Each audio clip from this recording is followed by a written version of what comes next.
नमस्कार, स्वागत है आपका राष्ट्रीय महिला के इस पॉडकास्ट में। और जैसा कि आप जानते ही हैं, इस कार्यक्रम में हम बात करते हैं महिलाओं के जीवन में आने वाली चुनौतियों के बारे में। इस प्रोग्राम में हम बात करते हैं उनके जीवन में आने वाली समस्याओं के बारे में। साथ ही हमारा प्रयास रहता है कि हम आपको उन समस्याओं के समाधान से भी रूबरू करा सकें। इस प्रोग्राम में हम बुलाते हैं उन अतिथियों को जिनका जीवन महिलाओं के लिए केंद्रित है, या फिर जिनके पास ऐसी कोई चर्चा है, ऐसा कोई संवाद है जो महिलाओं के जीवन को और बेहतर बना सके। और इस सीरीज में आज हमारे साथ हैं राष्ट्रीय महिला आयोग की अध्यक्ष श्रीमती विजया राहटकर जी। राजनीति से राष्ट्र नीति तक, परंपराओं से प्रगति तक मैम महिलाओं के जीवन के लिए प्रतिबद्ध है।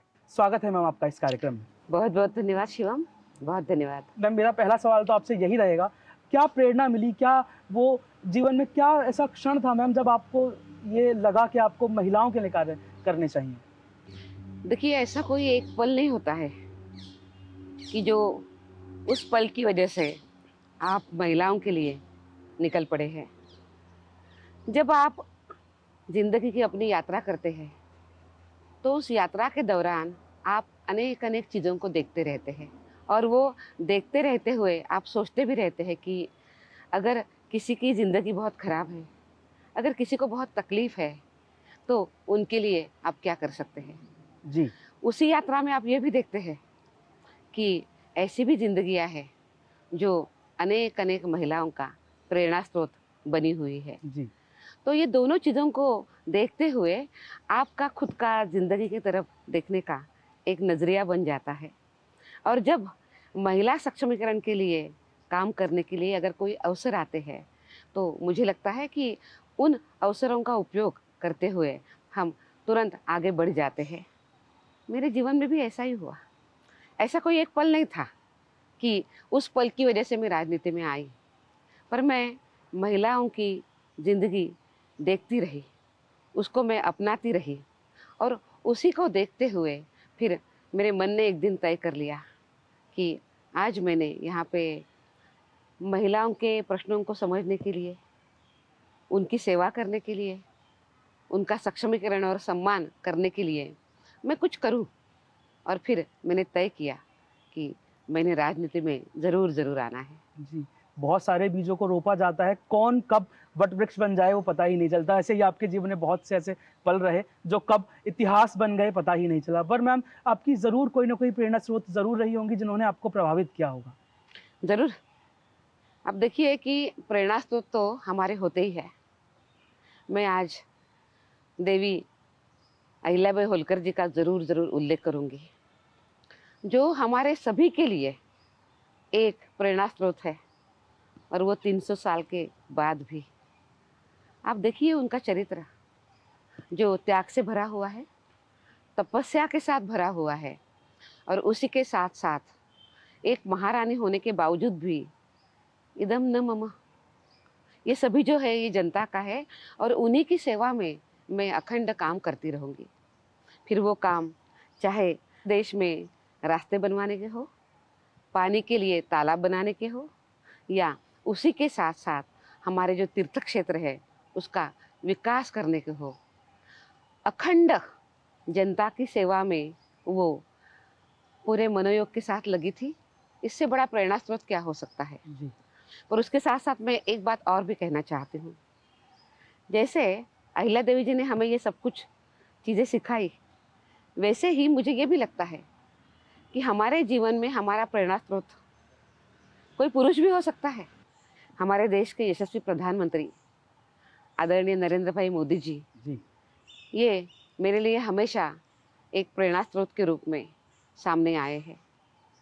आप देखिए कि ये एक ऐसा व्यक्ति है कि जिन्होंने इस देश की करोड़ों माँओं के आंखों में आने वाले आंसू पोंछे हैं, जिन्होंने उज्ज्वला के माध्यम से उन महिलाओं को बहुत सेहत भरी ऐसी जिंदगी भी दी है।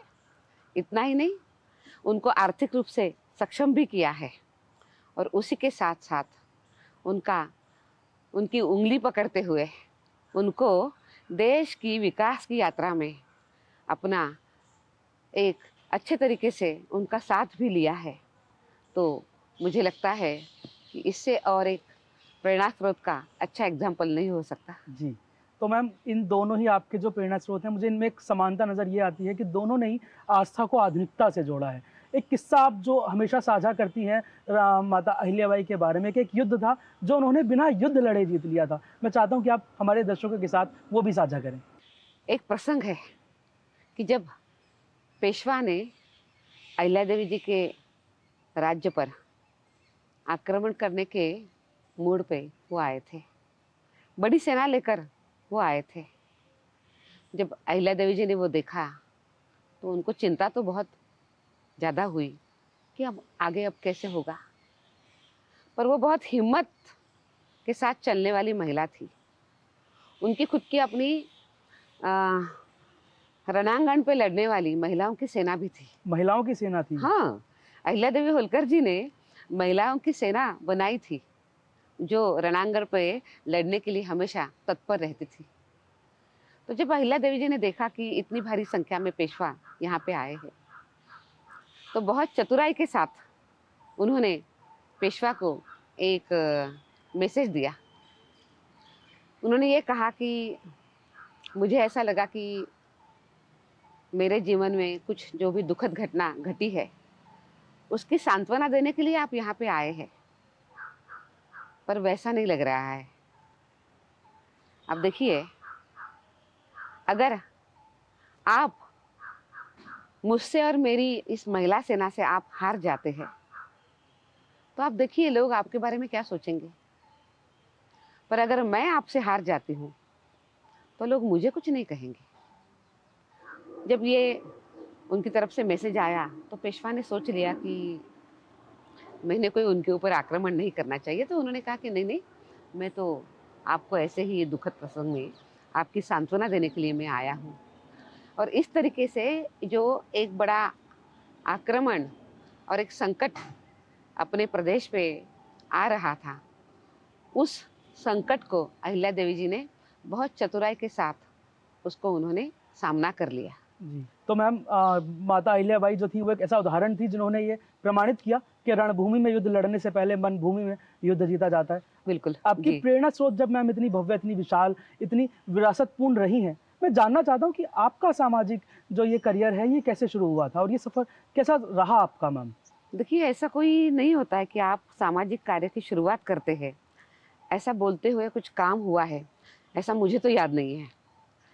पर मुझे ये भी याद है कि आ, जब मेरी 22-23 साल की जब मैं थी, 22-23 साल की, तो मैं बच्चों को, बस्तियों के जो बच्चे होते हैं उनको पढ़ाने के लिए मैं जाती थी। अच्छा। और शाम में उनको मैं कुछ अंग्रेजी और मैथमेटिक्स में उनको सिखाती थी। और उसी के साथ साथ एक बहुत अच्छा संस्कार वर्ग भी मैं चलाती थी। और मुझे नहीं पता था कि उसको सामाजिक काम कहते हैं। ये तो जब आपको खुद को लगता है, अंत प्रेरणा आपको मिलती है, तो आप ये काम करते रहते हैं। तो इस तरीके से मैं काम करती रही। उसी के साथ साथ मैं अपने सभी के अधिकारों के लिए बहुत सजग भी रहती थी। तो कितनी बार हमारे यहाँ थोड़ी सी पानी की दिक्कत होती थी, तो हमारे गली में पानी नहीं आता था, कचरे के अगर ढेर जमा होते थे, तो मैं कॉरपोरेशन में जाती थी ऑफिस में, और मैं उनको कहती थी कि पानी नहीं आया है, कचरे इतना इतना कचरा हो गया है, तो उसको आपने तुरंत साफ़ करने की ज़रूरत है। अगर कुछ दिक्कत है तो आप हमें बताइए, हम आपको सहयोग करेंगे, पर आपने अपना काम करना चाहिए। तो इस तरीके से ये काम की शुरुआत हो गई और धीरे धीरे मैंने काम करना शुरू कर लिया। टीवी हो, सोशल मीडिया हो, सिनेमा हो, इनका समाज पर बहुत प्रभाव पड़ता है और आजकल ऐसे कुछ चित्र, ऐसी कुछ कहानियाँ हमें इन चीज़ों पर देखने को मिलती हैं जो कहीं ना कहीं महिलाओं की स्थिति को या तो बेहतर तरीके से नहीं दिखा रही हैं या ऐसा काम कर रही हैं जिनसे महिलाओं का कहीं ना कहीं मजाक बन रहा है।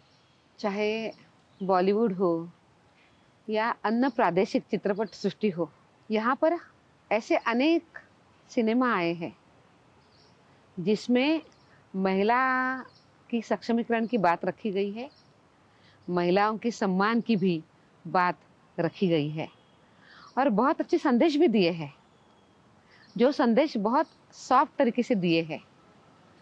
और उस संदेश का सकारात्मक परिणाम ये रहा है कि समाज ने बहुत अच्छे तरीके से महिलाओं के सम्मान को स्वीकार कर लिया है और हमने महिलाओं का सम्मान करना चाहिए। उनकी सुरक्षा की बात तो करनी ही चाहिए। आज हम जब सोशल मीडिया प्लेटफॉर्म की बात करते हैं तो कितने बार हम ये भी देखते हैं कि महिलाओं के बारे में बहुत सहजता के साथ गलत शब्दों का इस्तेमाल होता है। उनके बारे में गलत शब्द यूज किए जाते हैं। महिलाओं के बारे में हिंसा बहुत ज़्यादा बताई जाती है, जो समाज के लिए बहुत हानिकारक है। यह हम सबके लिए बड़ा चिंता का विषय है। जब आपके हाथ में इतना सशक्त माध्यम है, जिस सशक्त माध्यम के साथ आप बहुत अच्छा संदेश दे सकते हैं, जो बहुत समाज में सकारात्मक बदलाव लेके आ सकता है, उसी प्लेटफॉर्म का उपयोग आप महिलाओं के विरोध में, उनका सम्मान कम करने में जब आप करते हैं तो बड़ा दुख लगता है। और कितनी बार ये भी लगता है कि आप ये क्या कर रहे हैं। ये प्लेटफॉर्म आपको इसीलिए नहीं दिया है कि महिलाओं के सम्मान में कमी आए। ये प्लेटफॉर्म आपको इसीलिए दिया है कि आप लोगों का अच्छे तरीके से मनोरंजन करें, उनके जीवन में हास्य आए, खुशी आए, इसके लिए उसका उपयोग करें, ना कि महिलाओं के विरोध में, महिलाओं के सम्मान में कमी लाने के लिए। मैं आज सभी को बताना चाहती हूँ, हमारे देश की महिलाएं किसी के चुटकुलों का परिहास का विषय नहीं है, वो इस देश के विकास का विषय है जी। और इस देश के सम्मान को, इस देश के विकास को हमने बहुत अच्छे तरीके से, अच्छे नज़र के साथ हमने देखना चाहिए। हमारे देश में, हमारे संस्कृति में महिलाओं को बहुत विशेष स्थान दिया है। ये स्थान सिर्फ बराबरी का नहीं है, उससे आगे है। वो हमारे लिए विशेष है, विशेष सम्मानित है। आदरणीय प्रधानमंत्री जी ने हमारे लिए हमेशा कहा है कि कैसी है इस देश की महिलाएं हैं, तो वो शक्ति है, वो सशक्त है, वो भारत की नारी है। वो शक्ति है, वो सशक्त है, वो भारत की नारी है। ना कम में, ना ज़्यादा में, ना कम में, ना ज़्यादा में, वो सब में बराबरी की अधिकारी है, बराबरी की अधिकारी है। तो राष्ट्रीय महिला आयोग हमेशा के लिए प्रयासरत रहेगा कि महिलाओं को हम बराबरी का अधिकार तो दे दे, उसके लिए सतत प्रयासरत रहे, वो सुरक्षित रहे, इसके लिए प्रयासरत रहे और उनको उनका सम्मान हमेशा के लिए मिले, इसके लिए भी हम प्रयासरत रहे। इस बराबरी को अधिकार देने के लिए हम सब लोग मिलकर आए और मिलजुल कर काम करें। मुझे विश्वास है कि ये जो सभी ने मिलजुल कर जो काम होता है, मुझे विश्वास है कि जब हम सभी लोग मिलके महिलाओं के सम्मान में आगे आते हैं तो फिर हम कभी पीछे मुड़कर नहीं देखेंगे। Thank you so much ma'am, आपने अपना कीमती समय हमें दिया और आप राष्ट्रीय महिला आयोग के इस पॉडकास्ट का हिस्सा बनी। निश्चित ही आपके शब्द देश की महिलाओं को नई प्रेरणा देंगे, उनका मार्गदर्शन करेंगे। आज आपने बात करी महिलाओं के आर्थिक, राजनीतिक और सामाजिक सशक्तिकरण की, तो निश्चित ही आपके राष्ट्रीय महिला आयोग के और इस देश के प्रयासों से ये संभव अवश्य होगा। और इसी के साथ मैं अपने दर्शकों को ये बताना चाहूँगा कि राष्ट्रीय महिला आयोग 24 घंटे 7 दिन आपकी सेवा में तत्पर है। भारतीय महिलाएं चाहे देश में हो या देश के बाहर, आप हमारी जिम्मेदारी है और हमारा हेल्पलाइन नंबर है 7827170170। धन्यवाद।